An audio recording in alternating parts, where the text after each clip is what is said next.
अस्सलातु वस्सलामु अलैका या नबी इब्राहीम अलैहिस्सलातु वस्सलाम। इराक़ का कदीम शहर बाबिल, वहाँ मरकद पाक है और ये जगह है विलादत गाह हज़रत नबी इब्राहीम अलैहिस्सलातु वस्सलाम।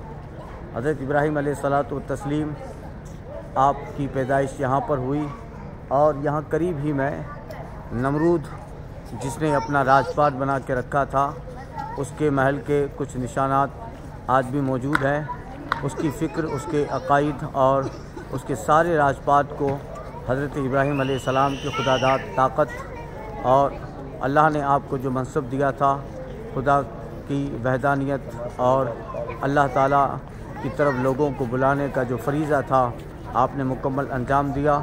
और नमरूद और उसके सारे साथी जो उस फ़िक्र में थे वो ज़ेर हुए। अल्लाह ताला ने तवील आजमाइश और तरह तरह की मसाइब के बाद हज़रत इब्राहीम अलैहिस्सलाम और आपके मानने वालों को गलबा दिया। आपकी विलादत गाह शहर इराक़ का कदीम बाबिल शहर है, जो इस वक्त ज़ुल्किफ़्ल या नवाही किफ़्ल से मशहूर है। यहाँ अंदर एक ज़री शरीफ है जहाँ हज़रत इब्राहीम अलैहिस्सलाम की विलादत गाह बताई जाती है। हिल्ला कदीम बाबिल इराक़।